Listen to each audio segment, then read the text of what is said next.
Hey guys, welcome back to another Ching reading. Let me do the sound check really quick as always, and then we're gonna see what happens. Let's see.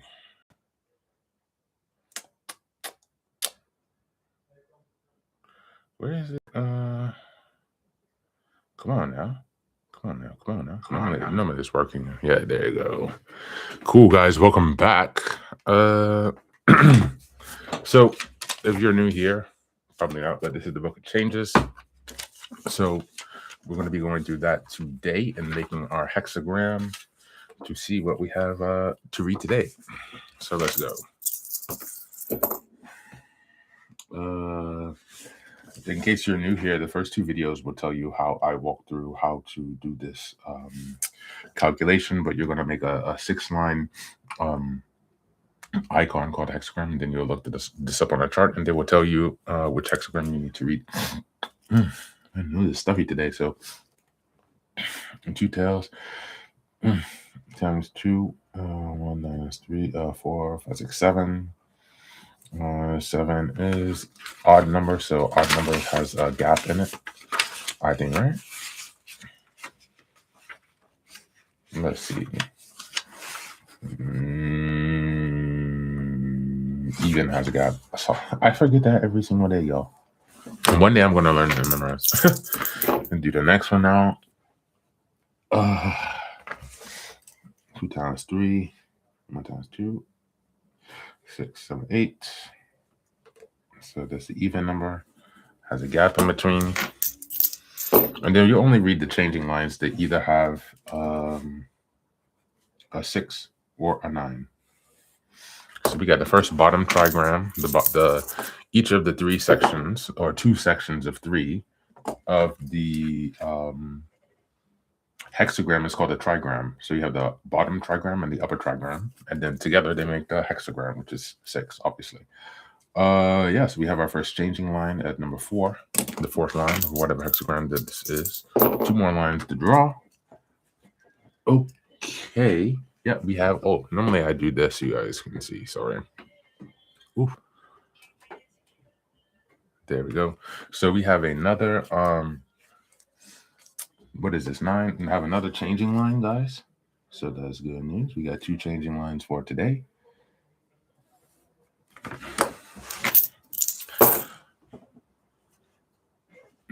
Two tails and 1 3, so that's again 8.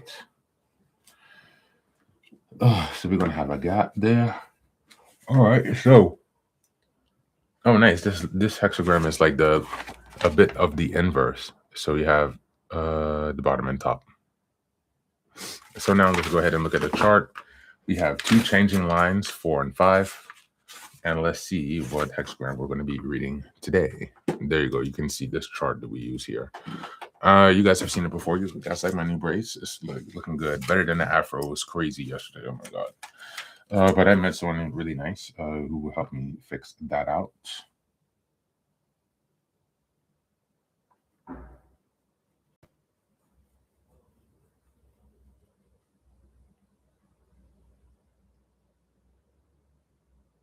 So the bottom one is fire. And then the top one is water. Yeah, so we had hexagram 63. I think we've read this one before. Maybe even recently. Let's see.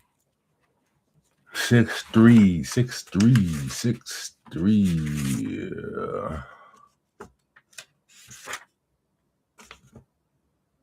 Okay. Damn. Every time I do this, it's like a synchronicity, and it's guys. So okay, another perfect reading in terms of the thoughts that I'm having and the feelings, emotions, things. So again, I'm feeling really good about this reading. I haven't read this one before, but you can just double check to make sure the hexagram is the same as what we drew, or I guess on this side and there, you will see it's the same. So that's confirmation. And now we can go ahead and read the hexagram. So hexagram 63, and then we're going to read the changing lines 4 and 5. So chi. That's kind of funny, chi. After completion. Good fortune unfolds for those who remain on guard against inferior influences. This hexagram indicates that the movement from chaos to order is complete. This is also very strange to receive this at this time because we are just completing the energetic shift cycle. So we have shifted out of that period of transition and crossing over. So this is also reflecting what is happening right now collectively. Continuing with the reading, this time is extremely favorable, and you are likely to enjoy much success as long as you heed the warning of Chi-Chi. Remain on guard against incorrect thoughts, attitudes, and actions, both in yourself and others. Thoughts, attitude, and actions. So watch your thoughts, attitudes, and actions so they don't poison the new era. Yeah. We arrive in beneficial situations by following the path of correct conduct.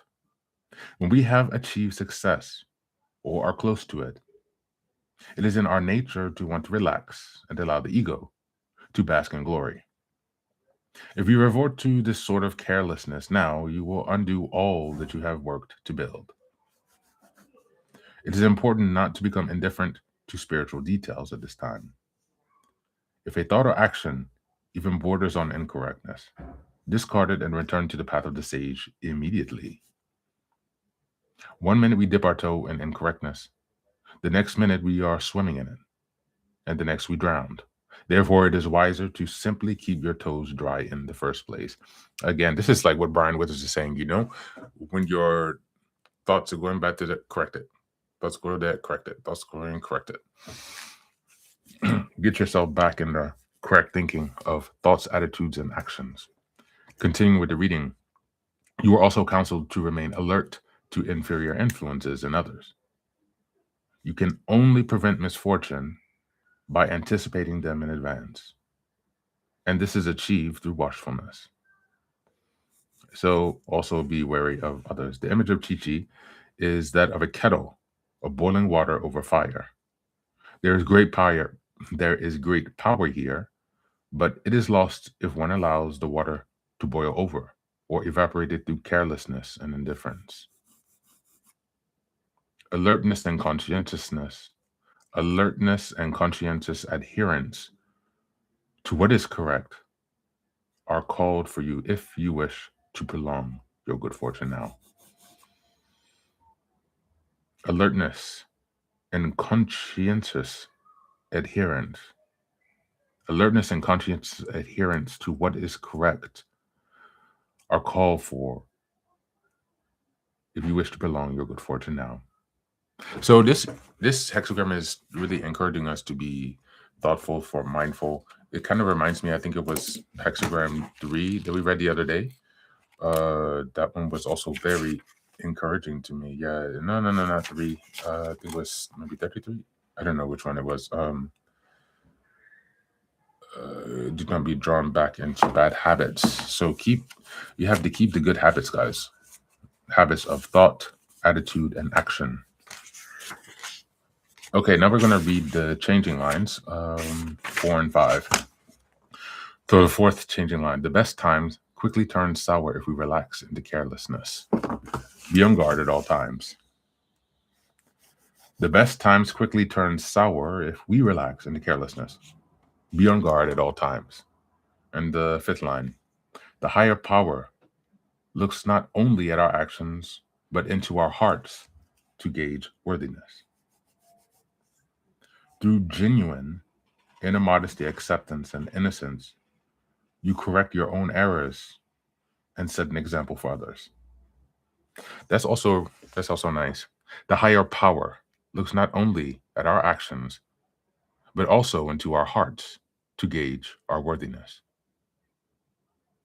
Through genuine inner modesty, acceptance, and innocence, you correct your own errors and set an example for others.